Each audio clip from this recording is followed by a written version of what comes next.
Warzone Jones.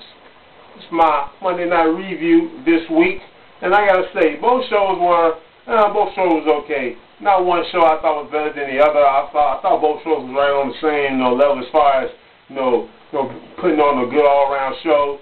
Both shows was okay on the wrestling part. Both shows was okay on the entertainment part. At least that's what I thought. So hey, this is my grand house. This is my review of both. This is my double feature. So I'm gonna review both.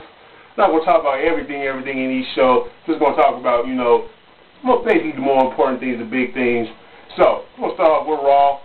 Raw start off with none other than Stone Cold Steve Austin, the Hall of Famer, Stone Cold Steve Austin. Basically brought his Attitude Era antics to the PG era antics, which some people call it the PG era. But I call it that too. So Steve Austin came out, he did his thing, and he was himself. He was Stone Cold Steve Austin. I wonder was they going to censor him or not? But they did. We didn't get the boop noise. We didn't get that. We're so glad we didn't, because that gets irritating basically. And the way Steve Austin was cursing, we didn't need to hear all that censoring. So Steve Austin today, he did his thing. He was cussing a lot.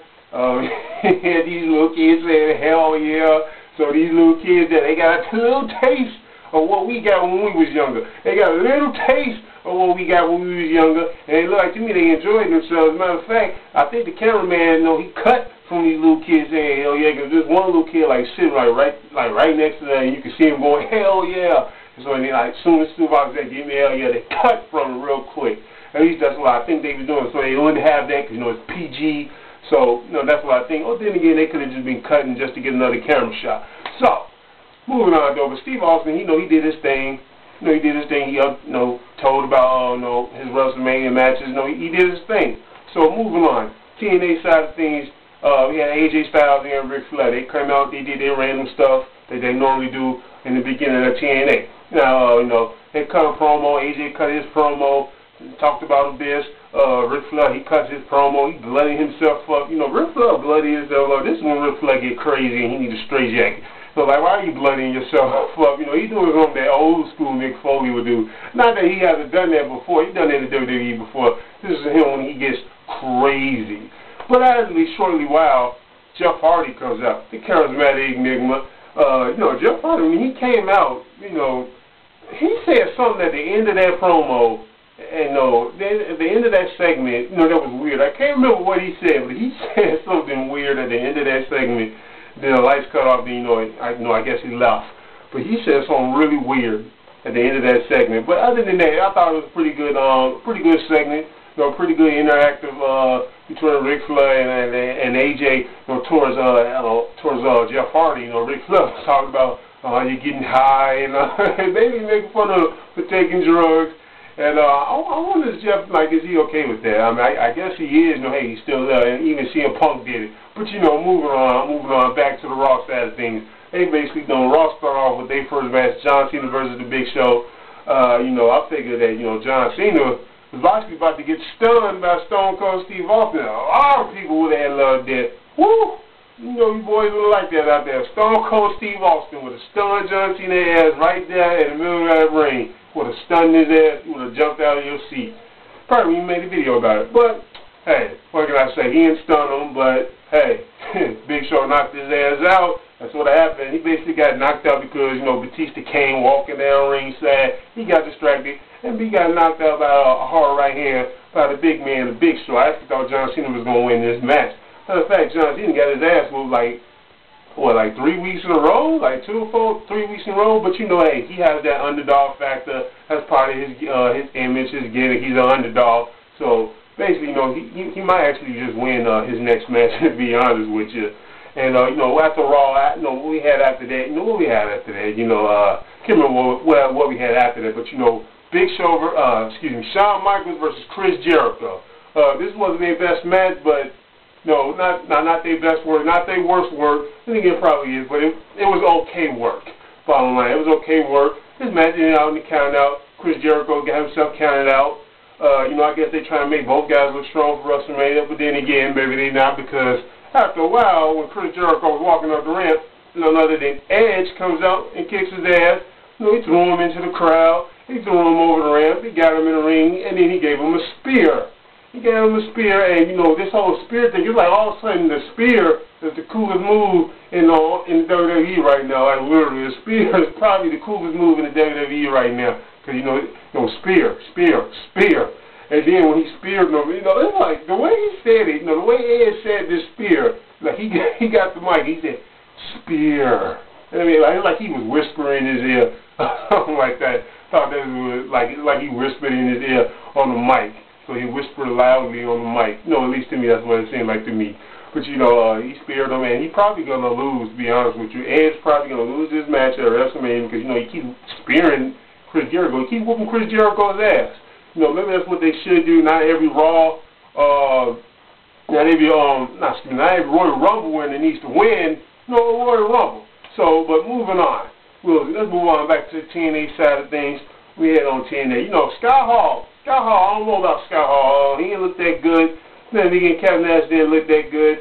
Both these guys didn't look that good. I'm not looking forward to a match at all. Like, this was you trying to hype the match. That wasn't good. I don't think Scott Hall can wrestle anymore, period. There's something wrong with his body that, you know, well, other than the fact that he's fat, but he has lost a lot of weight. But I'm not looking forward to see Scott Hall at all. If you're gonna be worse than Scott Steiner, then you know it's time to go. Like it really is time to go. Like I feel sorry for him a little bit. You know, it's time to moving on. You know, moving on. That's my frustrations with that. But you know, RVD whooped Sting's ass, but was it a burial? Did RVD whoop Sting's ass? Like did Sting get buried? Maybe they was doing that. You know, they had RVD whoop Sting's ass. You know, for the burial, to make up for the burial. Basically like saying, hey fellas, we're sorry we buried RVD. But hey, I don't think the beatdown was as, you know, I don't know, what should I say, as devastating looking. I mean, like RVD, you know, he whooped his ass, but you know, like was it like a burial? I wouldn't say it was like too much like a burial, but he did get back at him. These guys clearly gonna go in the feud together. You know, Hogan set up Sting, you know, for a beatdown. And then he was about to beat down Sting himself with his own baseball bat. Eric Bischoff came in and said, no. He said, no, don't do it. Don't do this. You're not a wrestler anymore. And, you know, it's cut that crap. Hogan is a wrestler, and he's going to be wrestling in the future. Let's be honest. I can almost guarantee you that Hogan is going to wrestle at Bound for Glory. So, bottom line, it's probably going to be him and Ric Flair. Like, they saving it. That's probably why they didn't give us a singles match between them. But moving on.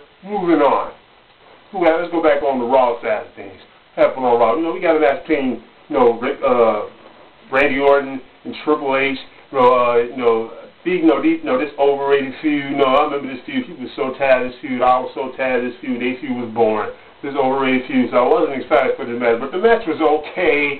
It probably was better than their WrestleMania match, to be honest with you. But you know, the match was okay.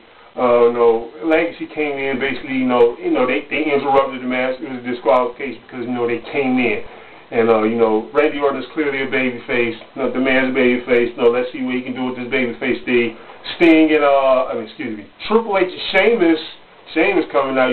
Sheamus, he's trying to hype himself up. Man, like, Sheamus, we'll see where this match is going to go, basically, between Sheamus and Triple H. I'm not really looking for it. We'll see where it's going to go.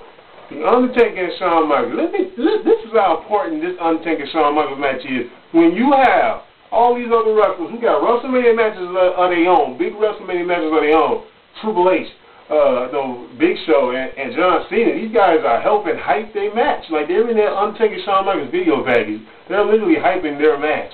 So it's not that I think that's weird or anything, but, that lets you know how important this Shawn Michaels and Undertaker match is. Bottom line, this match is important. Ain't got too much time left, so I'll move on to the main event. The main event was a segment, Bret Hart and Vince McMahon. Apparently, Bret Hart faked a leg injury, which he did, because his leg is hurt, which I'm actually glad, because I didn't like it. I was like, how is he going to wrestle with a broken leg? Like, how? Like, how is he going to wrestle with a broken leg? And I sort of started to lose, hope for, how good the match could be. So his leg isn't broken, so my hopes are really backed up. And I do think they could have hyped this a little bit better than what it was. But hopefully, hey, this match delivers at WrestleMania, because this is something that people really want to see. So hopefully it delivers. But the angle was good. He faked his leg injury, took his leg cast off, and beat Vince McMahon upside his head. So he beat that bitch with a leg cast upside his head. Pretty good angle, pretty good segment.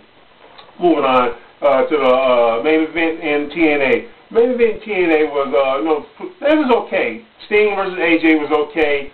I thought it could have been better, but it wasn't okay. I don't think it was boring, but I do think it was okay. Maybe it was somewhat lackluster, but it was an okay match. So the night was okay. It wasn't great. The Monday night war we had tonight was okay. Wasn't great, but I thought it was okay. So that's what I think. It's my take in this video like this. If you haven't done so, please subscribe to Warzone Jones channel. That's me. So have a good one.